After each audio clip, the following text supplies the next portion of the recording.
There's one name that will fill your comment section faster than any other: Andrew Tate.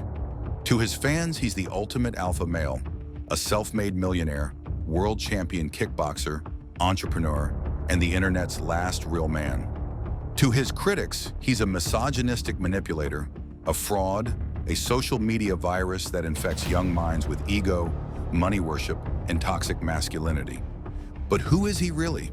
A misunderstood genius? Or a marketing mastermind exploiting outrage for clicks? This is the story of Andrew Tate, the man who built an empire on chaos, who got banned by big tech, arrested by Romanian police, and still refuses to disappear. Brace yourself, this will get messy. Andrew Tate was born in Washington, D.C. in 1986. His father, Emery Tate, was a respected chess master, brilliant, intense, and broke. Tate says his father taught him to think like a warrior, to treat life like a game to be dominated. But Andrew didn't stay in America.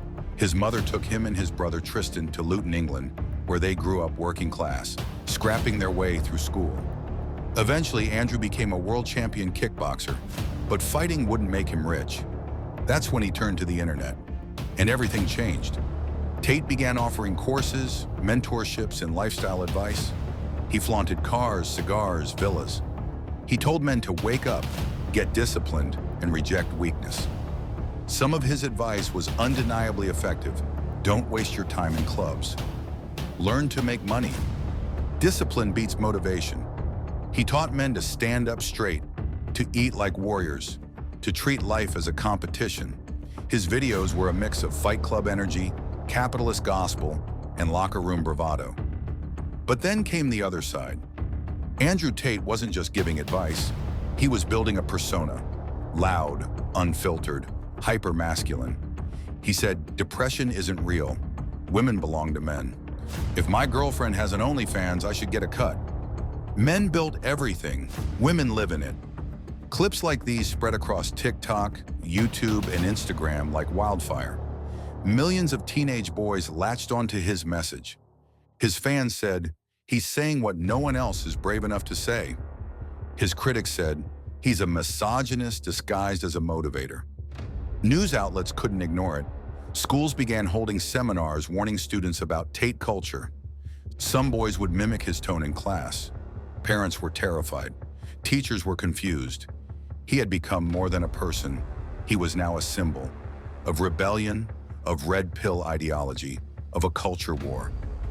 Tate launched Hustlers University, an online course promising to teach young men how to escape the matrix and build wealth. It exploded in popularity. Why? Because members were incentivized to repost Tate's videos to go viral. He gamified fame.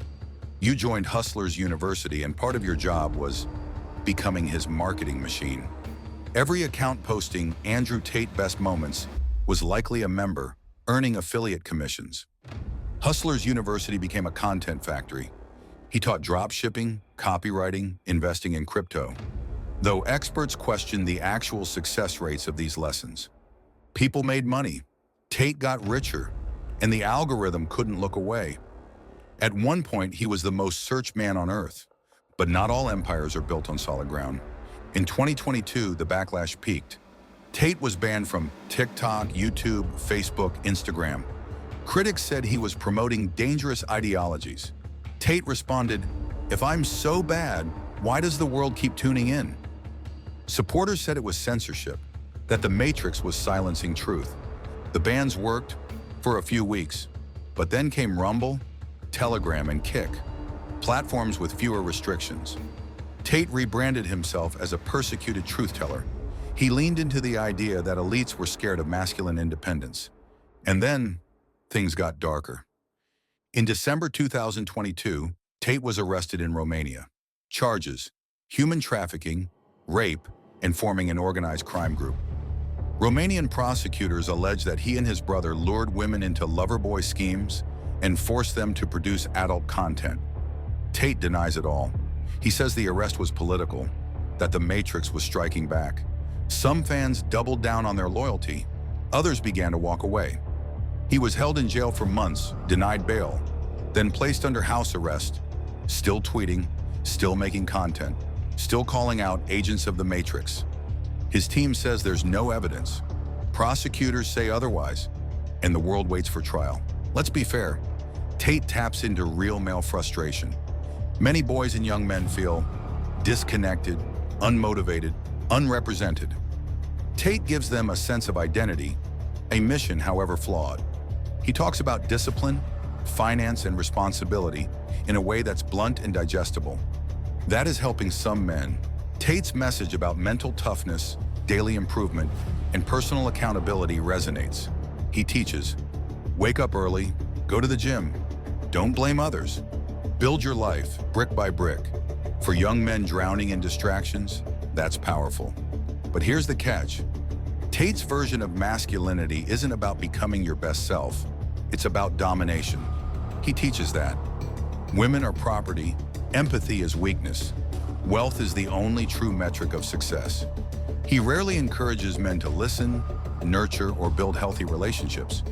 Instead, it's reject love, embrace rotation, date younger girls, control them, trust no woman, ever. This ideology doesn't just fail men, it traps them. It convinces them that vulnerability is dangerous, that caring is for suckers. But real strength, it requires both toughness and tenderness.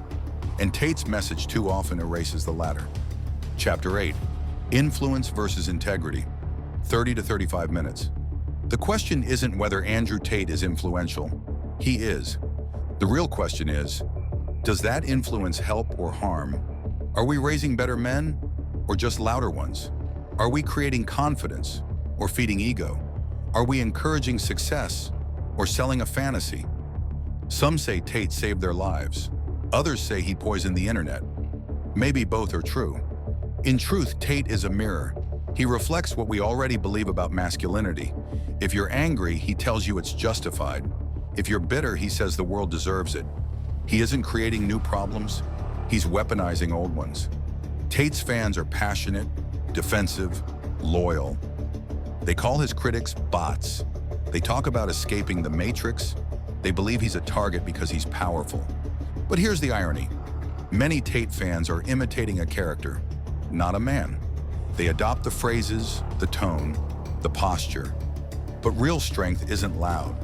Real leadership isn't condescending. And most importantly, real men don't need to tell you they're alpha. There is no middle ground with Andrew Tate. You either think he's a prophet or a fraud, a truth teller or a manipulator, a role model or a red flag factory. He's not just a man anymore. He's a mirror, reflecting back everything people believe about masculinity, power, and purpose. That's why the arguments never end. Because deep down, we're not arguing about Andrew Tate. We're arguing about ourselves. So, is Andrew Tate a force for good or a dangerous symptom of a broken culture? That's up to you to decide. But whether you love him or loathe him, one thing's certain, he knows exactly what he's doing. And as long as we keep talking, he'll keep winning. One of Andrew Tate's most iconic phrases is escaping the matrix. But what does that even mean? To his followers, the matrix represents a system, one that rewards weakness, censors masculine values, and brainwashes the population through media, entertainment, and debt. To critics, it's just a marketing gimmick, a buzzword to turn disillusioned young men into paying customers. But Tate didn't invent the matrix metaphor. He borrowed it from pop culture, from conspiracy forums, from ancient warrior tropes. He wrapped it in Lamborghinis, cigars, and internet bravado, and it worked. It made struggling men feel like heroes in hiding, like rebels in a war no one else could see. That's the genius and the danger. He's not selling advice, he's selling identity, and people don't unsubscribe from identity easily. Watch any Tate live stream and you'll notice something odd. His fans don't just like him, they quote him like scripture. They debate his words in forums. They defend him as if he's a prophet. He isn't just building influence, he's building faith. And like any faith, it comes with devotion and denial. There are fans who say, even if the charges are true, he still made me better. He taught me to wake up, to stop being lazy, to earn respect. But if someone's morality depends on your personal benefit, That's not morality, that's transactional worship. What happens when those teachings backfire? When the arrogance leads to isolation? When the misogyny becomes abuse? That's the part the fan base refuses to discuss. Thank you for watching today's video. If you liked it, hit the thumbs up and subscribe button. Be sure to share your opinion about Andrew Tate with us down below, or who should we make next video about.